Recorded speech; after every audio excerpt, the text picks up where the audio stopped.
Lalu bagaimana tanggapan Komnas Perempuan terkait pencabutan laporan oleh Lesti Kejora dan bebasnya Rizky Bilar? Sudah bersama kami Tias Riwiyandani, anggota Komnas Perempuan. Selamat sore Mbak Tias. Selamat sore. Ya, Mbak Tias, dengan pencabutan laporan Lesti Kejora terhadap suaminya ini, apakah ini merupakan suatu hambatan penegakan hukum di Undang-Undang Pemberantasan KDRT yang kurang melindungi korban? Ya, untuk pencabutan gugatan itu hak dari korban ya, kita hargai apapun keputusannya korban. Tetapi memang ini jadi persoalan yang sering kali terjadi di dalam proses penegakan Undang-Undang PKDRT, di mana upaya-upaya damai, terutama dari pelaku dan keluarganya untuk terus menghubungi, berkomunikasi, mencari jalan damai itu selalu dilakukan. Dan ini bukan kasus pertama kalinya di dalam kasus KDRT, upaya-upaya damai itu dilakukan. Oke, Mbak Tias, KDRT ini kan kemarin delik aduan. Kemudian apakah jika memang pelapornya mencabut laporannya, apakah terlapor ini bisa bebas dari jeratan hukum begitu saja? Iya, kita perlu membaca utuh undang-undangnya ya. Ada pasal-pasal yang ditentukan sebagai delik aduan, ada juga yang ditentukan sebagai delik biasa. Nah, kita lihat di dalam penuntutan polisi itu didakwakan dengan pasal berapa. Nah, kalau kita melihat perkembangan berita, pelaku didakwa dengan pasal 44 ayat 1.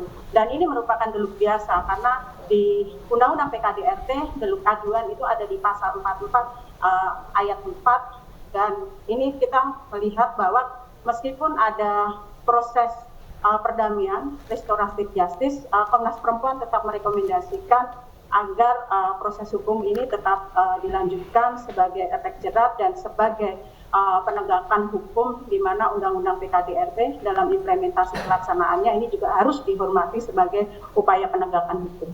Ya, Mbak Tias, apakah ke depan ini bisa menjadi presiden buruk sehingga berpotensi menyuburkan hubungan toksik dalam keluarga? Jadi ada pasangan KDRT kemudian melaporkan ke polisi, kemudian bisa mencabut laporan, kemudian damai kembali dan mungkin saja bisa terulang kembali begitu KDRT di keluarga mereka.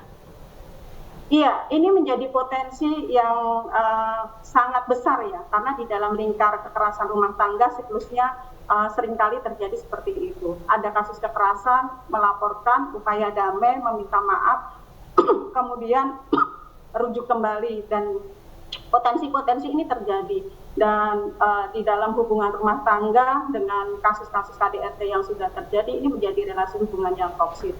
Nah, untuk masyarakat saya menyampaikan, dan untuk Komnas Perempuan sendiri juga menyampaikan bahwa ini sebenarnya menjadi kekhawatiran kita bersama ya, bagaimana undang-undang ini disusun begitu sangat mendesak dengan memperhatikan perlindungan bagi korban, tapi pada tataran pelaksanaan ada berbagai persoalan sehingga hambatan ini masih terus terjadi. Dan publik juga sangat merespon ya atas pilihan pencabutan gugatan ini. Dan memang ada proses-proses di mana kasus-kasus KDRT ini menjadi kasus yang sering terjadi, tinggal kita lihat bagaimana pola-pola terjadinya kasus KDRT itu sendiri. Kalau ditanyakan apakah ada kekhawatiran ini menjadi presiden buruk, saya rasa publik juga melihatnya ini akan menjadi presiden buruk, dan ini menjadi angin segar bagi para pelaku ketika melakukan KDRT dengan berkaca pada kasus ini, sehingga mereka akan mendorong upaya-upaya damai, sehingga keluluhan hati, simpati, perhatian, permintaan maaf, berjanji, membuat perjanjian, itu upaya-upaya yang akan dilakukan oleh pelaku terhadap korban. Oke, terakhir Mbak Tias, jadi apa yang harus dibenahi? Apakah dari regulasinya sendiri atau implementasinya oleh penegak hukum?